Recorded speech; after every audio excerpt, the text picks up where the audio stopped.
Bwana DPP Mwakitaru, mkurugenzi wa mashtaka,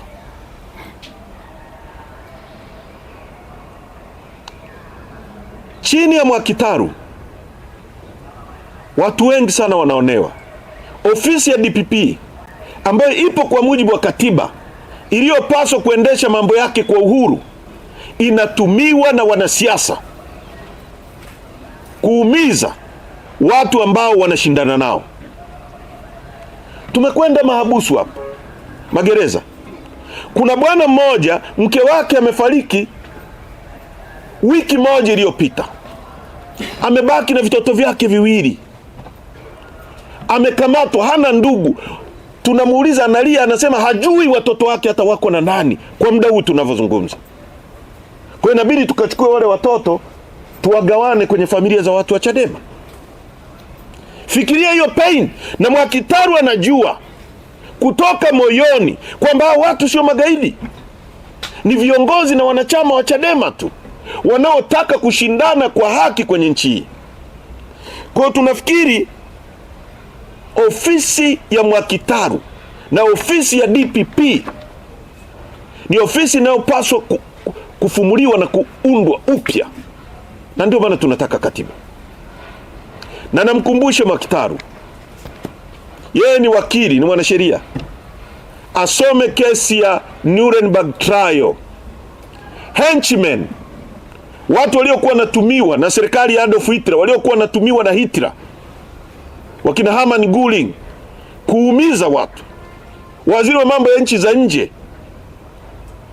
Kisingizio chao kilikuwa ni kwamba sisi tulikuwa tunapewa maagizo kutoka juu. Haikusikilizwa kwa sababu maagizo kutoka juu sio sheria. Waliulizwa sheria ilikuwa inakuelekeza nini.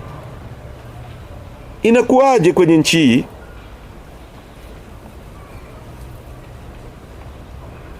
Samia Suluhu Hassan siku ya sheria alisikika yeye mwenyewe anasema kuna wanaharakati ni magaidi. Nasema uongo?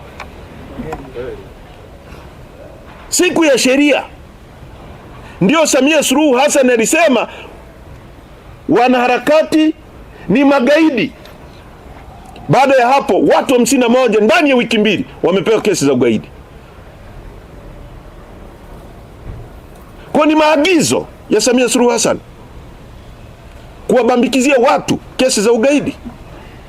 Kwa ni conspiracy ya kuumiza viongozi wanaompinga ambao wapo kwa mujibu wa sheria.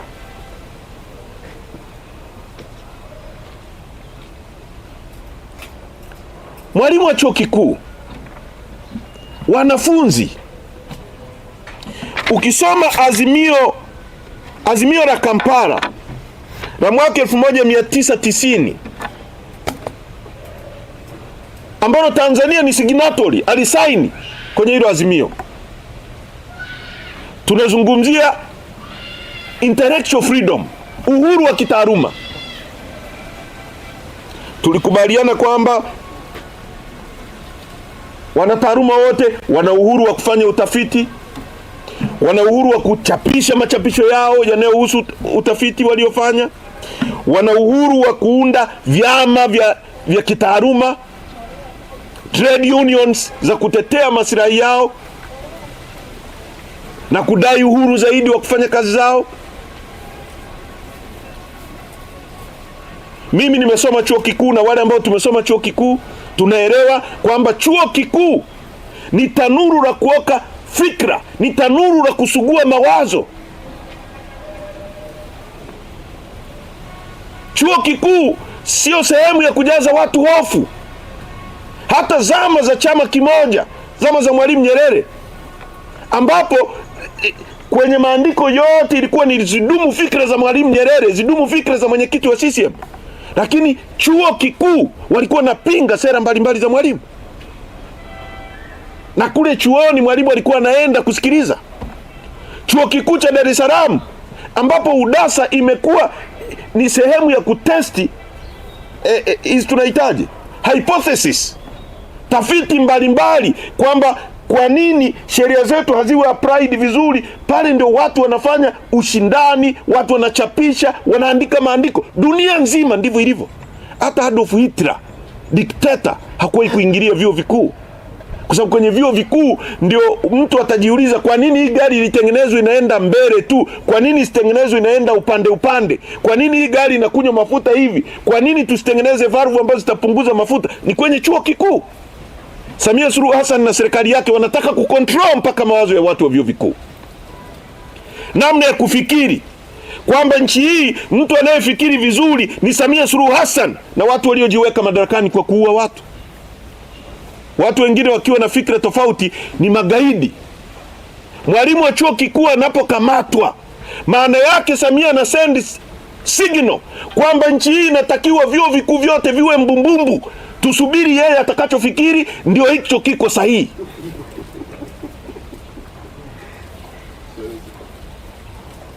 Chuo kikuu. Na ni mambo ya ajabu kwamba watu kama Kabudi, ambaye tunakumbuka Kabudi huyu akiwa chuo kikuu cha Dar es Salaam, akiwa UDASA. Kabudi amejulikana kwa nini? Si kwa kupiga kelele alizokuwa anapiga UDASA pale.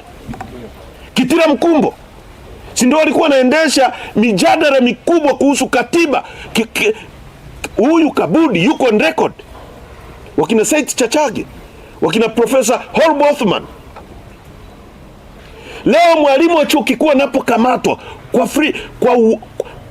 freedom ya thinking, na ninashangaa mpaka sasa wanafunzi wanaingia darasani, walimu wanaendelea kufundisha, mwenzao amekamatwa. Unajiuliza ni nchi gani hii? Hao ni wahadhiri kweli? Na wanafikiri hili linamhusu Mwalimu Kaijage, mhadhiri Kaijage wa UDOM. Nataka niwakumbushe walimu wote wa vyuo vikuu na wanafunzi, wakati wa Adolf Hitler, kasomeni Martin Nemora aliyekuwa askofu na mchungaji kwenye serikali ile. Anasema Adolf Hitler alipoanza kuua wafanyabiashara na kushughulikia wafanyabiashara, alisema mimi sio mfanyabiashara, mimi ni mchungaji, hayanihusu. Baadaye akaanza kushughulikia trade unionist, watu wa vyama vya wafanyakazi, akasema I'm not a trade unionist, hayanihusu. Akaanza kushughulikia Jewish, ambao aliua zaidi ya Wajewish wa Israeli zaidi ya milioni 6, akasema mimi sio Muisraeli, hayanihusu.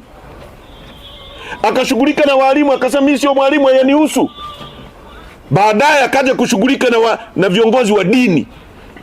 Martin Nemora akasema nilipogeuka nyuma nikajikuta nimebaki mwenyewe, kumbe ningetetea yule wa kwanza asingenifikia mimi. Walimu wa vyuo vikuu na wanafunzi ambao mko madarasani, walimu mnaenda kufundisha, mnafundisha nini? Mwenzenu amepewa kesi ya ugaidi ya uongo, utasema ni Kaijage wa UDOM, kesho utakuwa wewe wa Sauti, kesho kutwa atakuwa yule Juma wa chuo kikuu cha Dar es Salaam, siku nyingine atakuwa mwalimu fulani. Kwa sababu tuliposema, alipobambikiwa kesi Lissu, walisema ni Lissu. Leo wamefikiwa walimu wa vyuo vikuu, kesho itakuwa waandishi wa habari, kesho kutwa itakuwa wachezaji, siku nyingine itakuwa wasanii. Hakuna mtu ambaye yuko salama chini ya utawala wa huyu mama. Lazima tupige kelele, lazima tupige kelele.